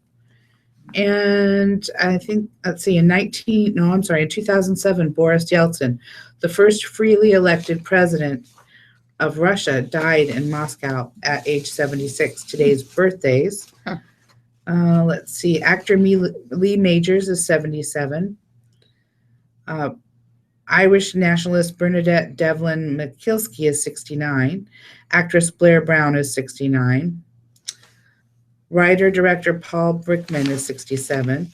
Actress Joyce DeWitt, you remember her from Three's Company, is 67. Oh, yeah. Actor James Russo is 63. Filmmaker, author Michael Moore is 62. I didn't realize he was. Actress Valerie Bertinelli is 56. And a TV show host George Lopez is 55. And I think that's it for today. Okay. And harmony works across the ages. The Intergeneration Orchestra restricts its membership to under 25 and over 50 and sounds timeless. With her walker parked beside her chair, 94-year-old Glennis Stout taps her feet to the beat as she plays the flute. Behind her, hands knotted with arthritic bumps, skim an electric keyboard. Their owner is keeping up with college-age pianist across the room. 11-year-old Clara Maloli does her part in the violin section. As the youngest member of the Orchestra of Omaha, she says she joined for practical reasons. They needed more violins. People say music is a universal language. If that's so, few ensembles are as fluent as this one. Despite a huge age gap, members must be younger than 25 or older than 50. These musicians mesh as they translate music, signals, and suggestions from their director, John Pennington. You've got to make sure we stay underneath the singer, he tells the orchestra, after someone plays particularly enthusiastically on the horn in the song Fly Me to the Moon. They were in the middle of a recent practice for Sunday's show at Joslin Art Museum. It is the group's 31st spring concert. When they try it again, they tone it down. The orchestra gets support from the Eastern Nebraska Office on Aging. Co-workers Chris Gillett and Coralie Bell came up with the idea in 1985. They wanted to help youngsters and senior citizens interact. They knew they were pioneering something. Research turned up few, if any, similar bands. Even now, a Google search reveals only a handful of intergenerational orchestras in other states. They are New Jersey, Wisconsin, and Florida. Yeah. I heard them. They're pretty good. Huh. And Prince kept a tight grip on his empire, setting the stage for Taylor Swift and others. Music legend Prince left as a big mark behind the scenes of the recording industry, and he did on his millions of fans. The artist, who died Thursday at 57 at his home near Minneapolis, waged a relentless campaign for control over his music empire as the internet era dawned. His crusade left a playbook for stars such as Taylor Swift and Adele, who now have the power to dictate how and where their songs get played. That's a good idea. It cost him plenty. Spats with record labels kept the performer's music from reaching the widest possible audience. At one point, he dropped his name for an ankh-like symbol, making it tough to advertise his recordings. Whoever gains control of the full full catalog valued at $100 million or more, will have to decide whether to make the rocker's songs available for commercial ditties, a source of revenue that Prince himself shunned. He just never wanted to be taken advantage of, said L.L. Phillips, a lawyer who represented Prince for about 12 years. Certainly, he is going to leave somewhat of a legacy, artists standing up for themselves, but not as strong as his legacy performing and playing. Prince's publicist and lawyer didn't respond to requests for comment. In the 1990s, Prince broke away from the music label Warner Brother Records and wrote "slave" on his check because he felt he lacked artistic control. In 2007, he considered suing YouTube for not removing unauthorized postings of his songs. He also limited availability of his works on popular streaming services, pulling songs from everywhere except Tidal. His music probably was not as readily available to a lot of people, said Vicki Newman, owner of Cross Border Works, a Los Angeles-based entertainment and technology consultant. He probably didn't have as many people hearing every song he ever produced. That's a personal choice that he made, and there was certainly no shortage of fandom. Every time he had a concert, it would sell out. After leaving Warner, Prince, who was born Prince Rogers Nelson, formed his own label, funding and recording his own work.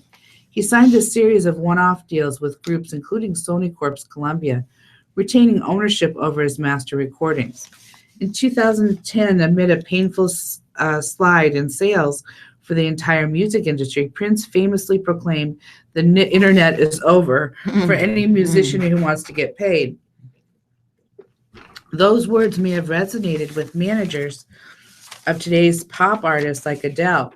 In November, the British recording artist spurned streaming services and made her new album 25 available initially only for purchase and became #1 for the first year almost instantly.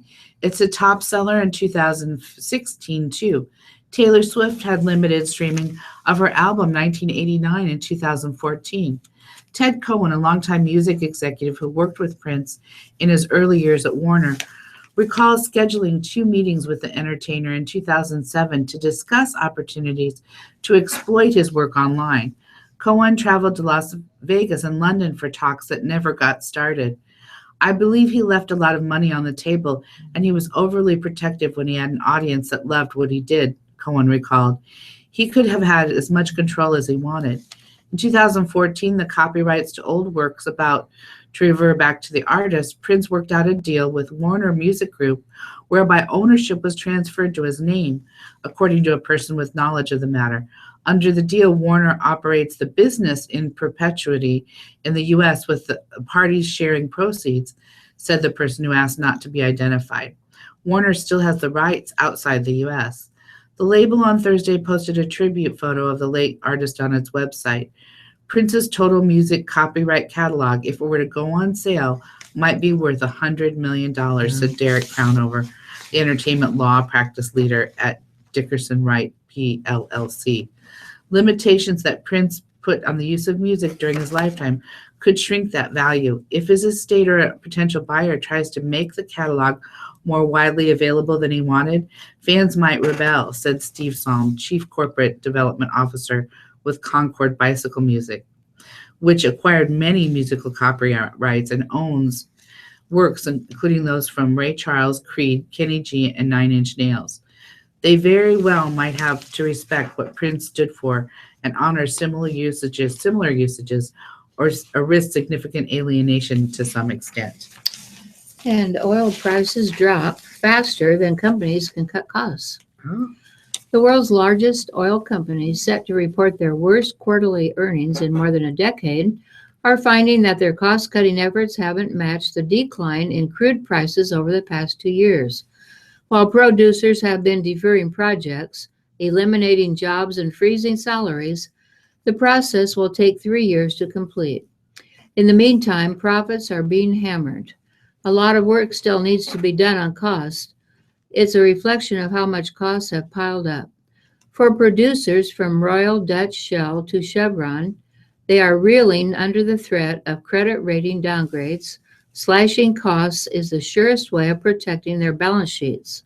Still, reversing course is proving painful after $100 oil persuaded companies to pump money into expensive new equipment, new deposits, hire more people, and rent more services. Shell, Europe's biggest oil company, had operating costs of $14.70 a barrel last year. Crude averaged $53. Barclays said last month that that's more than doubled the $6 a barrel cost in 2005. BP's operating expense was $10.40 last year, compared with $3.60 in 2005. After rising every year from 2010 to 2014, Shell's costs fell 15% last year.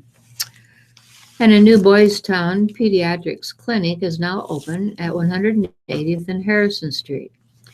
The clinic at 6715 South 180th Street offers general pediatric care by Dr. Jeremy Granger, Marie Padaris, Dr. Kelly Schidler, and Dr. Deborah Whaley. New patients are being accepted, and the clinic offers some evening and Saturday appointments. And a little jewelry store is closing in the Countryside Village, Adam Michael Jewelry. The owner said several factors led to the closure of his Jewelry Beat and Charm Street site. He has other opportunities. He had always dreamed of owning a store at Countryside since he attended Westside High School. I'm going to miss it. It's been tough on me, this closing. The shop had operated two doors down from Maxi Walker. Okay, so, And in some business briefs today, trading shares of Aeropostale, the retailer whose clothes were once ubiquitous to clean closets, was suspended Friday at the New York Stock Exchange, will delist the company. Aeropostale, which once traded above $30, has not broken $1 since September. The company said Friday that it has no plans to appeal the delisting and has started trading Friday on the OTCQX Best Market. And for the first time, Ford's F-150 pickup truck will be sold in China. the what? Their F-150 pickup truck The will be pickup sold truck. in China. Oh, gosh. Ford Motor Company said Friday that it's bringing the beefy off-road version of its F-150, the F-150 Raptor Super Crew, to China next year. The Raptor has been popular in China's gray market, where buyers are known to pay triple the list price. But it's never been officially sold in the country, where Ford makes and sells its smaller Ranger pickup truck. Ford introduced the Raptor in 2009 and discontinued it in 2014 model year. The new version of the Raptor goes on sale later this year. And Americans paid more to rent homes last month, but broader measures suggest the increases of the past years have moderated much of the country. Real estate data firm Zillow said Friday that the median U.S. monthly rent rose a seasonally adjusted 2.6% in March from a year ago to $1,389. That was slightly more than the year-over-year increase of 2.5% in February. Okay, homeowners cozy up to the freeway and other eyesores. Dingy corners of cities become hot properties amid land shortage. In Los Angeles, Robert Leviton's loudest neighbor is a 12-lane freeway. Excuse me. The busy stretch of highway runs alongside his house and is visible from his north-facing windows. The drone of passing motorists is audible throughout. He even can hear a muffled version of it when his windows are shut. I was a little bit worried about how close it is to the freeway, but it doesn't really bother me. He paid $666,000 for his townhome, more than triple the U.S. median home sales price, but it allows him to live in a new home within biking distance of his work. Living near highways, train tracks, and other urban eyesores has long been an unfortunate fact of life for residents of big, crowded cities around the world. Now, the rising popularity of urban living across the country, along with a shortage of land in desirable locations, has made these dingy corners of cities hot properties. But there are health hazards.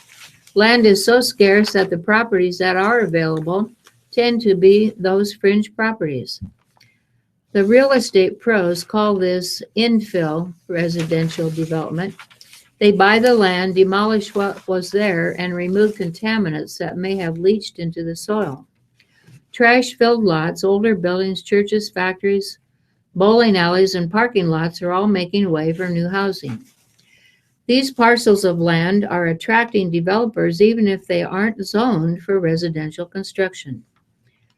This happens more in the big metros, places like Los Angeles, San Francisco, and New York.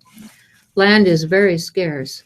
Andrew Skinner, 37, recently bought a new townhouse built on the former site of a sriracha hot sauce factory 8 miles east of Los Angeles in an 88-unit complex. That's funny. Skinner and his wife bought a 4-bedroom, 3.5-bath townhouse for $675,000. Wow.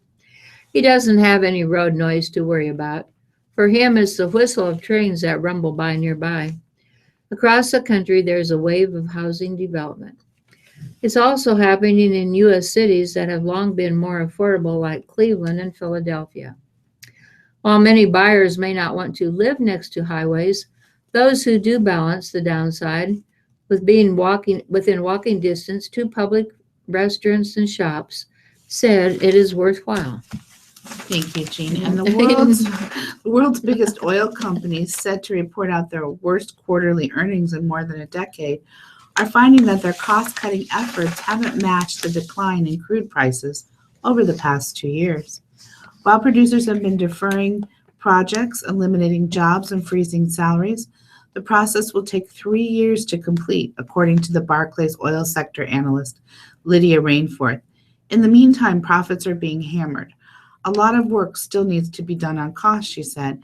It's a reflection of how much costs have piled up and how a long process this is. For producers from Royal Dutch Shell to Chevron, reeling under the threat of credit rating downgrades, slashing cost is the surest way of protecting balance sheets. Still, reversing course is proving painful after $100 oil pursued companies to pump money into expensive areas in search of new deposits, hire more people, and rent rigs and services at record rates. Productivity suffered. Shell, Europe's biggest oil company, had operating costs of $14.70 a barrel last year when Brent crude averaged $53.60. Barclays said last month. That's more than double the $6 a barrel cost in 2005, the last time oil averaged in the 50s, according to the report.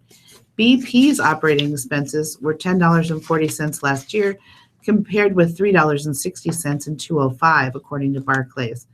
The operating costs don't include capital spending, taxes, royalties paid by producers.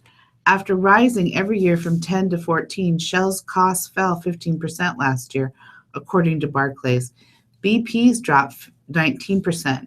That hasn't been enough, though, to counter the rout in oil prices. BP, when it reports first quarter results Tuesday, is expected to post an adjusted loss for the first time since the Gulf of Mexico spill in 2010, according to the analyst estimates compiled by Bloomberg. Shell, reporting on May 4th, is likely to post the weakest adjustment in profit in more than a decade. ExxonMobil Corporation, the world's biggest oil company, will report the lowest quarterly profit in more than 2 decades on Friday. Chevron is estimated to report a second consecutive loss the same day. Total SA's first quarter adjustment net income is predicted to be the lowest since 2001. The size of the task facing oil CEOs can be seen at BP. Although British producer has one of the first to prepare for the downturn, it still took BP most of 14 and 15 to identify where costs could be cut, and full implementation took place only this year. BP said in February that it had reduced annual cash costs by $3.4 billion compared with 2014, and expected them to be about $7 billion lower in 17. BP spokesman declined to comment further. Shell plans to reduce operating expenditure by $3 billion in 16 after cutting it by $4 billion last year. The company declined to comment beyond reiterating that its options to further reduce spending. Exxon and Chevron have declined to comment. Total is targeting spending on operating in its exploration and production business of $6.50 a barrel of equivalent this year after cutting it to $7.40 last year from $9.90 and $14, according to the company representative in February. Total CEO Patrick Poyan said the recent cutting costs would allow the firm to fully fund its dividend from cash flow at an oil price of $60 a barrel. Companies are doing whatever it takes. Total is reducing the speed of its service boats in Angola to save gasoline, renegotiating maintenance contracts in Congo, using fewer transportation vessels in Brunei, and avoiding a storage tank in Indonesia to save the French company about $5 million, their chief CEO told the analytics department last year. The companies need to do more of the same over an extended period, said a London-based analyst at Delwyn Dolphin, which owns Shell and BP shares. Companies are sharing helicopters and tugboats in the North Sea. It shows how far down the track they've gone in overspending and engineering products. And the Cougars show their claws and pounce on the Creighton Jays early. Uh-oh. In Utah, Creighton got a taste Friday night of the kind of offense that BYU has been putting up all season. BYU, which came into the weekend series with the Blue Jays, averaged 8.8 runs per game, pounded out 16 hits, and cruising to a 13-4 win at Larry M. Miller Field in the baseball game. On top of that, BYU nearly got a no-hit effort from ace pitcher Mike Rucker. He did not allow a hit until there was one in the 8th. Rucker received plenty of offensive support as the Cougars, 28-7, took control by scoring 4 times in the bottom of the second inning. They tacked on 3 runs in the 3rd and 7th inning, but it was the second inning that set the tone for the night. The first 3 batters that inning got hits, then the Blue Jays inflicted damage to themselves, issuing 3 bases-loaded walks. Creighton ace Rollie Lacey, who entered the night with a 1.99 ERA, lasted only 1.5 innings as he gave up 4 runs, 4 hits, and walked 2. BYU was up 10-0 after 5 innings before adding 3 in the 7th, an RBI triple, and then pinch hitter Bruck Hale delivered a 2-run home run. It was the 5th extra base hit of the night. It marked the first time this season that Creighton, which is 25-9, allowed more than 8 runs in a game. The Jays entered with an NCAA best era, but 11 of Friday's runs were earned. Lund, who came into the weekend with a great average, .408, went 3 for 3. Meanwhile, Rucker, the other pitcher who improved to 8-0, was in command as he allowed 2 walks and hit 2 batters through the first 7 innings. The Jays and Cougars will complete a 3-game series with a doubleheader beginning Saturday at 1 p.m., and Keith Rogala is slated to be one of Creighton's starting pitchers. Oh, that's bad news. And Isaiah Thomas scored a career-high 42 points, and the Boston Celtics held on to beat the Atlanta Hawks 111-103 on Friday night in Game 3 of the Eastern Conference first-round series. Evan Turner, inserted into the starting lineup, had 17 points and 7 assists. Amar Johnson added 15 points and 7 rebounds as the Celtics closed 2-1 in the best-of-7 series. Playing by far their best first half of the series, Boston led by as many as 20 points before seeing that mostly erased by a 12-0 run by the Hawks in the third quarter. The Celtics then survived a frenetic fourth quarter that featured 3 ties and a pair of lead changes, finally getting separation with 5 straight points for a 104-98 lead. Jeff Teague had 23 points for Atlanta. Kent Bazemore and Dennis Schroeder each finished with 20. Game 4 is Sunday in Boston. In an effort to find some early energy following lethargic opening quarters in both Game 1 and 2, the Celtics coach Brad Stevens tweaked his lineup Friday. He started Turner in place of Marcus Smart, and Jonas Jerebko got the nod over Jared Sullinger. That means the Celtics were a much smaller team, but it also translated into a group that was a lot quicker and active in transition. That showed early in the first points of the game, coming via Jericho in a tip dunk off Thomas's missed layup. Boston used the jolt to build its double-digit for the first half lead. The Hawks whittled away at it with a balanced attack, but still shot just 12% from the three-point line in the opening 24 minutes. Along with the quickened defensive pace, tempers were tweaked at times.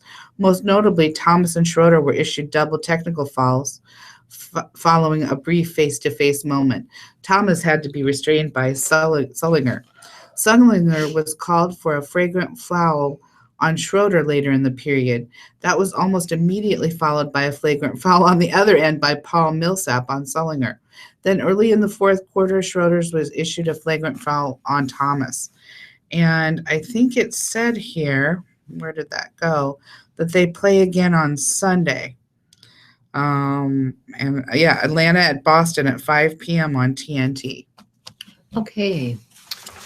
A Nebraska University pitcher provides a shot in the arm. Nebraska beats Nicholls State 6-1 in baseball. It's human nature to exhale a bit after one teammate's line drive scores 2, and the next guy's mammoth home run plates 3 more. Derek Burkhamper, sitting in Nebraska's dugout Friday and watching that 5-run fifth unfold, reminded himself of this. He couldn't let go. But when he took the mound to begin the 6th, 3 of his first 4 pitches missed the plate. He was in danger of reliving the frustrations that so many Husker pitchers have trapped themselves in. What another leadoff walk, but he avoided a base on balls following the blueprint that he relied on to get a 6-1 victory. It is the best outing by an NU starting pitcher this year. No Husker has pitched longer than 7 innings. Burkhamper went 8 innings. When he fell behind 3-1 in the count of the 6th, he said, "I can't do that. I looked at the scoreboard. I got to get this right." It's a mentality that Burkhamper and many of his fellow pitchers haven't maintained well enough through adversity. But Burkhamper brought some fearlessness to the mound Friday. He managed to evade danger more times than not. A double play wiped out his only walk in the 3rd inning. He stranded a runner on second base in the 4th. Then came the 6th. NU had just extended its lead to 6-0. Burkhamper was 1 ball away from walking the number 9 catcher, Alex Tucker. But he got himself back into that at-bat with a strike and then induced weak contact. Good angle with good movement. That leads to the win, said the Nebraska coach, Darren Erstad. The performance was much needed, mostly because Nebraska's pitching staff likely will be without a few key arms. Some of the pitchers have injuries. I'll let it go there. Are we almost up there yet? Yep. And then just a quick note about Elmwood at 100. Once on the outskirts of Omaha, it's now in the heart of the city. It's received more facelifts than an aging actress. Warren Buffett played it a lot, except for the first and the last holes as a teenager. For a time around 1960, it was the only 18-hole public course in town. Oh, that's right. Elmwood Park has made it to its centennial better than ever. It's turned into a really nice course, said former Elmwood pro Jim Etter. "I can't believe how far it's come since I was a kid and first went there." Etter, who was in charge of the Elmwood for a better part of 30 years, remembers that in the 70s the course still had dirt tees and the greenskeeper used hoses for watering. Elmwood at 60th and Pacific Streets is one of the oldest of Omaha's first 18-hole city courses, and it's shortest at 5,003 yards. It's the first course for a lot of people, current Elmwood pro Terry Haskett said. Its length makes it playable for everybody, seniors, men, and women. While the city purchased the land for Elmwood Park in 1892, it wasn't until the 1910s that golf was added to the park's offerings that included a swimming pool and ball diamonds. Wow. The city chose Elmwood over Fontenelle Park for its first 18-hole course to supplement the existing 9-holer in Miller Park.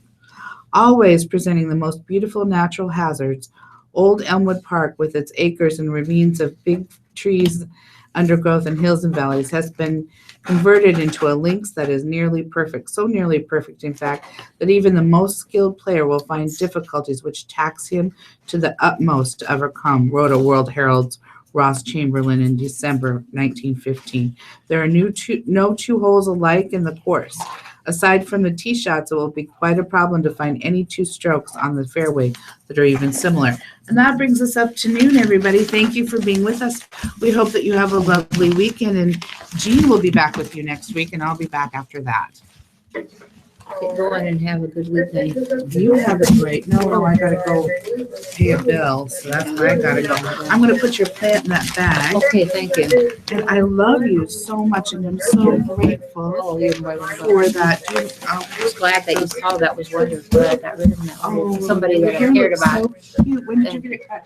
I need mine cut so bad. I I don't didn't even put remember. makeup on today. Oh, She fed you your whole breakfast. Would you like to take us home? no, I. Now you I sure you had drank a little enough? bit. Yeah. I'm fine. Okay. Are you gonna go for a ride in the car? Oh my gosh, don't You they are love so that? bad in the car. You just think that I'm gonna leave. He thinks I'm gonna leave him in the car all the time. And he just climbs over me the whole time. Oh, he Let's does. get that in the suitcase, in the bag for her, Jack. Did you want this bag back, honey? Oh, no, I would throw it. It's okay. I'm gonna stop the broadcast. Oh, yeah, here, I'm in your way.